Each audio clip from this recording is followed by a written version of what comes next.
Around the World in 80 Days by Jules Verne, Chapter 32, in which Phileas Fogg engages in a direct struggle with bad fortune.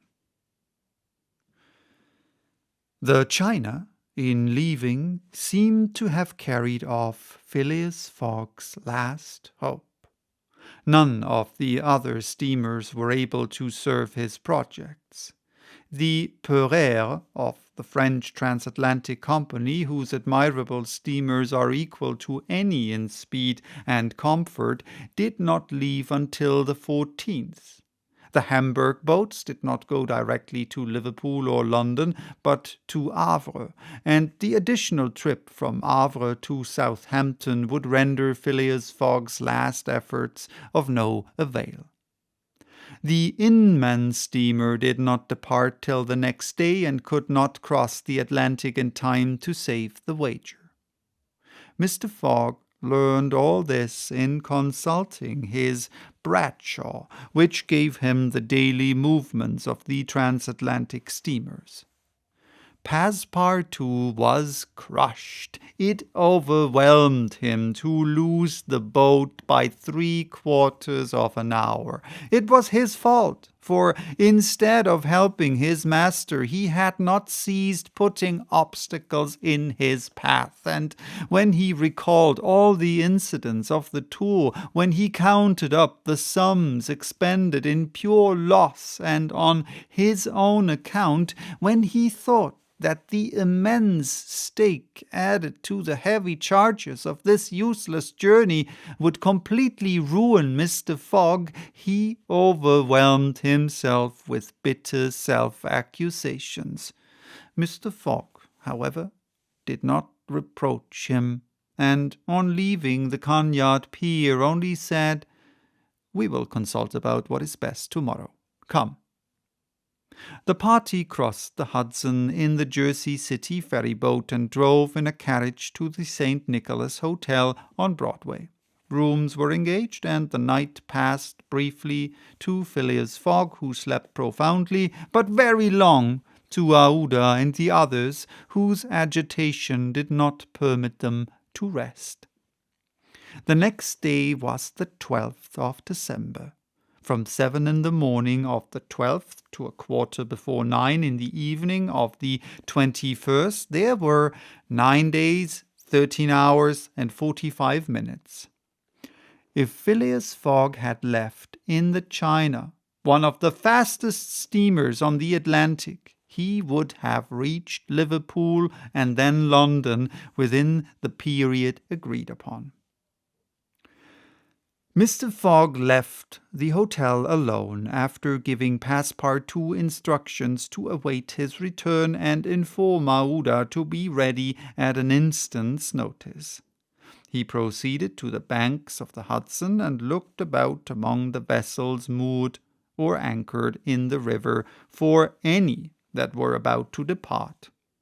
Several had departure signals and were preparing to put to sea at morning tide, for in this immense and admirable port there is not one day in 100 that vessels do not set out for every quarter of the globe. But they were mostly sailing vessels, of which, of course, Phileas Fogg could make no use. He seemed about to give up all hope when he espied, anchored at the battery, a cable's length off at most, a trading vessel with a screw well-shaped, whose funnel, puffing a cloud of smoke, indicated that she was getting ready for departure. Phileas Fogg hailed a boat, got into it, and soon found himself on board the Henrietta, iron-hulled, wood-built above. He ascended to the deck and asked for the captain, who forthwith presented himself. He was a man of 50, a sort of sea-wolf, with big eyes, a complexion of oxidized copper, red hair and thick neck, and a growling voice. The captain, asked Mr. Fogg. "I am the captain."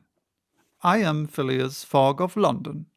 "And I am Andrew Speedy of Cardiff." "You are going to put to sea?" "In an hour." "You are bound for?" "Bordeaux." "And your cargo?" "No fright. Going in ballast." "Have you any passengers?" "No passengers. Never have passengers. Too much in the way." "Is your vessel a swift one?" "Between 11 and 12 knots. The Henrietta, well known." "Will you carry me and 3 other persons to Liverpool?" "To Liverpool? Why not China?" "I said Liverpool." "No." "No?" "No. I'm setting out for Bordeaux, and shall go to Bordeaux." "Money is no object?" "None." The captain spoke in a tone which did not admit of reply. "But the owners of the Henrietta," resumed Phileas Fogg. "The owners are myself," replied the captain. "The vessel belongs to me." "I will freight it for you." "No." "I will buy it of you." "No." Phileas Fogg did not betray the least disappointment, but the situation was a grave one. It was not at New York as at Hong Kong, nor with the captain of the Henrietta as with the captain of the Tankady. Up to this time money had smoothed away every obstacle. Now money failed. Still, some means must be found to cross the Atlantic on a boat, unless by balloon, which would have been venturesome, besides not being capable of being put in practice. It seemed that Phileas Fogg had an idea, for he said to the captain, "Well, will you carry me to Bordeaux?" "No, not if you paid me $200. "I offer you 2,000.